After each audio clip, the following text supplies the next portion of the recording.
Yes. Oh, you know that sound means time in the paddock after one. Greeny and the cheese. Thanks for tuning in. Thanks for listening.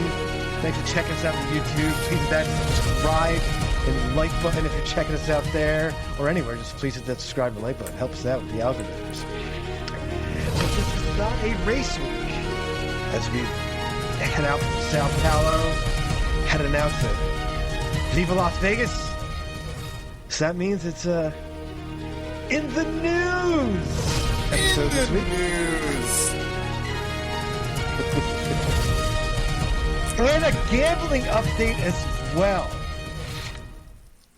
Now, are we prepared to talk about this since we have teased this for like 2 in the news episodes of the gambling update of the preseason bets? So first of all, thank you for bringing it up, and thank you everyone for tuning in, listening, subscribing, and all that stuff. We're going to blow this up, so keep jumping in there and leave a comment about whatever, but mostly potentially about my incompetence here, because first of all, we are dead even, 4,182 greeny bucks. The ups and downs of this season. I took the lead, you took the lead, I took the lead, and now we're dead even.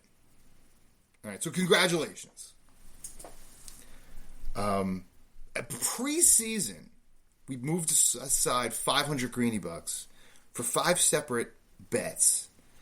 And each week I've teased going back into the old episodes and figuring out what we bet on and what we didn't bet on so we can get an accurate number as of now. I've completely failed on that. So I have not finished that project just yet. But I will get there soon. You've been teasing this damn thing for like a month, dude. We got Vegas coming. Like 2 in the news episodes. That is a month. That is like a month, dude. That is sad. That is a month. And you fail. That is a month late on your assignment. You know what a teacher would give you? That's a big fat F. I admit it. It's a bad job. Real bad job I made. But that is a bad job. That is a bad job. I'll have to make it up. I'm not mad. I am disappointed. That's fair. I am disappointed. It's fair. I gotta do better. We're going to Vegas, the happiest place on earth, in only 6 days. So apparently maybe Macau might be the gambling capital of the world. That's what I've been hearing a rumor around too. Because a lot of people are not going to Vegas anymore. So Macau might have taken that over. Macau, the former production home of Hot Wheels. And other Mattel toys. All right, so let's get into it. We had a couple in the news stories we wanted to talk about, but I think something we didn't spend enough time on last episode, and something that's been really distressing. And as we head to the end of the season, it's becoming more and more clear that Ferrari is just having an absolute disaster of a season. One of your bets, not to tease, but one of your bets that you bet 100 greeny bucks on was that Lewis Hamilton was going to win a race this year. With 3 races to go, not counting a sprint race specifically, which if you put that caveat in there, you might have, but yeah, with 3 races to go, the likelihood is slim. Okay, let's put it at that. All right, so put that at like amongst 0. other bets, you can put that in the. I put that at 0. But I think we need to really look at Ferrari and what is going on at the top of Ferrari, and what is with the underperformance, and why has it been a disaster really over the last 7 to 8 seasons? I think not since they made a run maybe with Vettel. Was it 2017? Yeah, but then they had the illegal engine and stuff for that one too. So I mean, that was even the last time they felt they were. I felt they were even competitive at any time, and that's almost a decade ago. And ever since then, it's just been downhill. They have probably one of the best drivers outside of Max Verstappen, arguably in Charles Leclerc right now. You might argue he might be the second best, overall, potentially behind Max. And I do want to get into John Elkann a little bit, but I want your thoughts on the last decade of Ferrari. What is going on? How many, front office switches have we had? And just the overview of the disaster of the last 10 years of a team that should be competing at the top every single season and hasn't come close to consistently winning races. There's been tons of changes, but none of them have been the right move. On the results-wise, you could say they brought in the wrong people consistently. I mean, you have Lewis there this year, and you have the rumors and things that come out from behind the scenes that they're not willing to change. They're still stuck in their old ways. You haven't won a driver's title in, 18 years? 18? I can't even remember the last thing I won a constructors either, so off the top of my head right now, I am pretty medicated. It's fair. But they consistently make the wrong choices. They miss the car every year. That's why you were asking me before the show why I'm not more fired up. Because I've learned to accept. Because every time they say the car is going to be awesome this year, it's going to be great. They're going to be challenging. The car is a dud. Let's be honest. Over the past decade, every time they say that, the car has been an absolute dud. Every damn time. It's like you really they've won a race here and there to give you a tidbit of hope. But this year's just been an absolute horror show.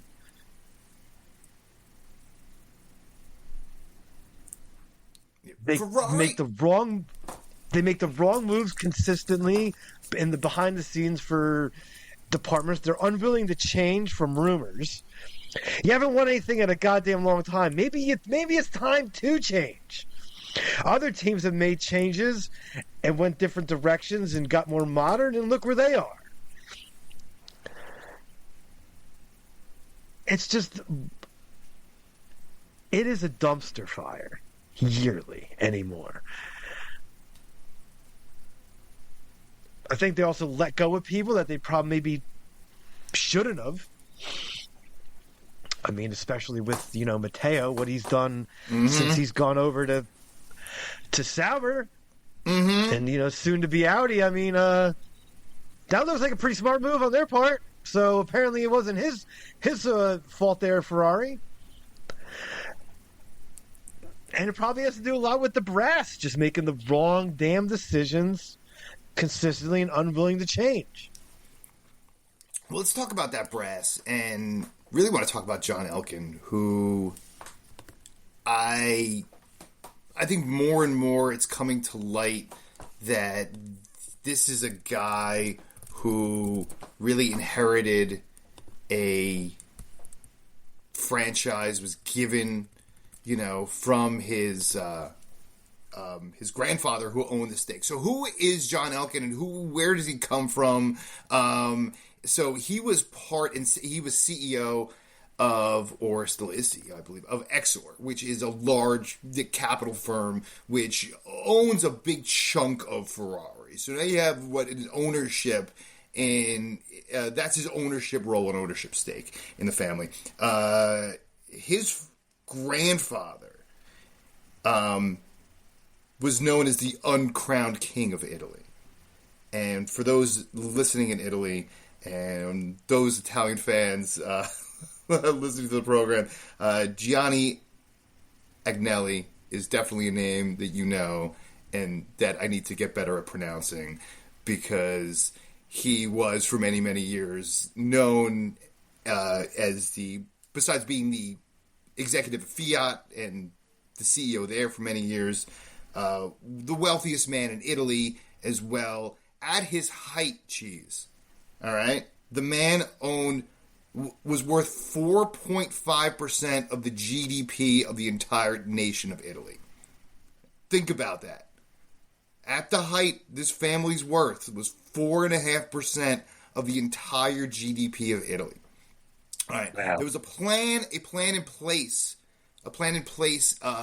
to not have John Elkann as part of it, and there are lots of lawsuits behind the scenes. His families fight over billions of dollars as these families fight over what's going on in direction of money. But John Elkann's kind of caught in the middle, and his history in Formula One and understanding the business of Formula One is pretty sparse. If you look into it, I can't find anything outside of him being given a large chunk of Ferrari through Exor, through his capital firm, and through financials, that he really doesn't have the understanding of what's needed in Formula One. He might understand business as a whole, but the business of sport and winning isn't the same as the business of Ferrari, right? Now, let's talk about the Ferrari brand. The Ferrari brand itself sells itself, right? The red and that yellow and that black, that sells, all right? Nobody cares about the F1 team when some dude rolls up your driveway driving a Ferrari, cherry red, straight out the wax. Are you going to give a shit what Ferrari F1 team is doing right now? Like, no. Someone's like, hop in, I'll take you for a ride. You'd be like, no, not really. The F1 team kind of stinks. Like, they're two completely separate entities. And Ferrari's always going to make money just on their logo and on their brand. Yeah. Right? So now you have F1 Ferrari. How much more revenue does F1 Ferrari produce when they do well? Or very much like other teams around the world, the Dallas Cowboys, right? They continue to make money regardless of how good or bad they are. Man U. There's teams all over the world that doesn't matter if they're top of the table or bottom. They are going to be generating revenue just on their logo. The Yankees, the Los Angeles Lakers, like these global franchises are always going to make money whether they're good or bad. So is there a reason for Ferrari to make a change from a John Elkann? Or is Ferrari just going to be stuck with someone who does not understand the intricacies of winning in F1 and is more concerned about the logo of Ferrari and selling that brand?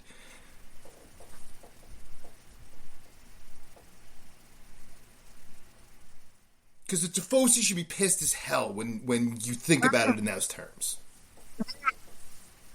That's absolutely fair. I mean, maybe they should have somebody that runs the team outside of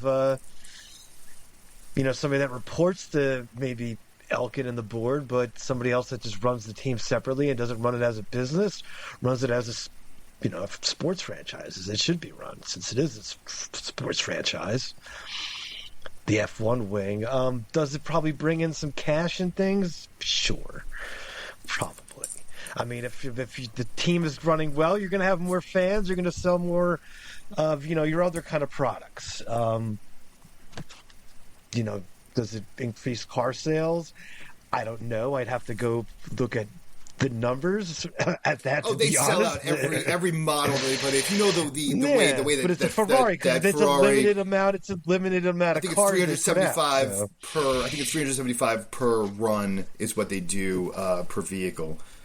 So it's a limited amount anyway. So, but it's a global. It's Ferrari. They have their own Ferrari land out there in was that Abu Dhabi? So we could go in for a month's time here, just about, or a little under that. So it's a global brand. It probably does increase.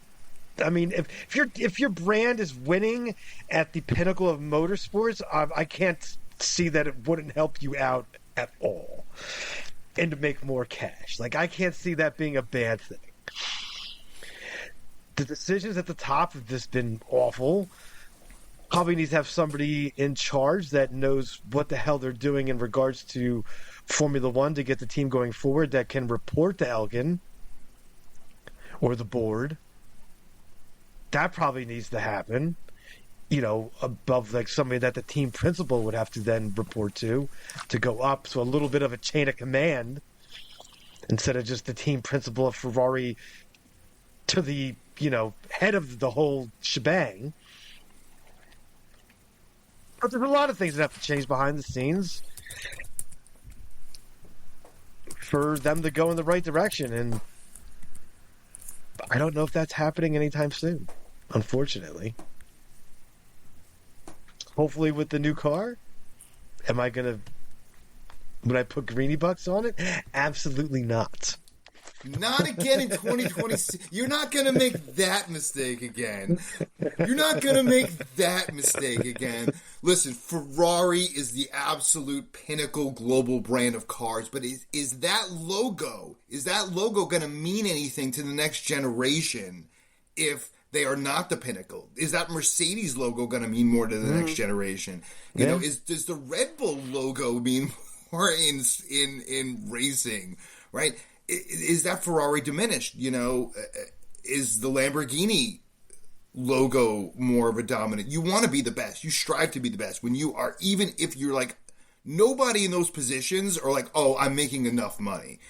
Regardless of how we feel as plebeians and peons of this world, Ferrari and every other company wants to make more and more and more and more and more marketplace. And does that logo mean the same to you and I? To the next generation coming up? And that's a major, major question that Ferrari has to answer. And how much does Formula One play a role in that? Yeah, that's fair. And that's my rant for the day. You ready for Vegas, baby? Oh, hell yeah. Oh, absolutely. Absolutely. It's the one episode. We have a singing intro, so always excited. It's Vegas, baby. Night race. It's not going to be at like 3 a.m. here, so that's going to be nice. That's going to be a nice change. A little better. It's going to be it's the 11 o'clock race time instead of 2 a.m. So that's nice.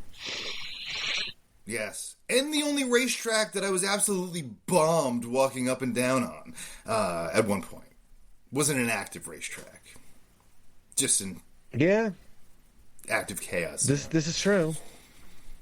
So I've definitely walked that strip bombed as well.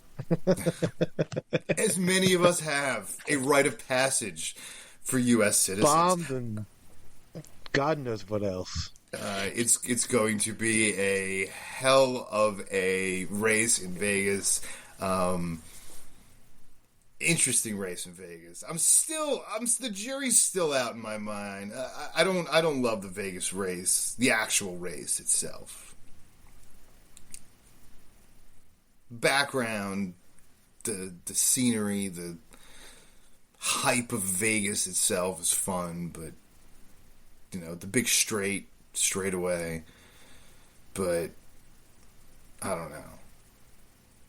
Same with Miami. I'm not at all sold on Miami.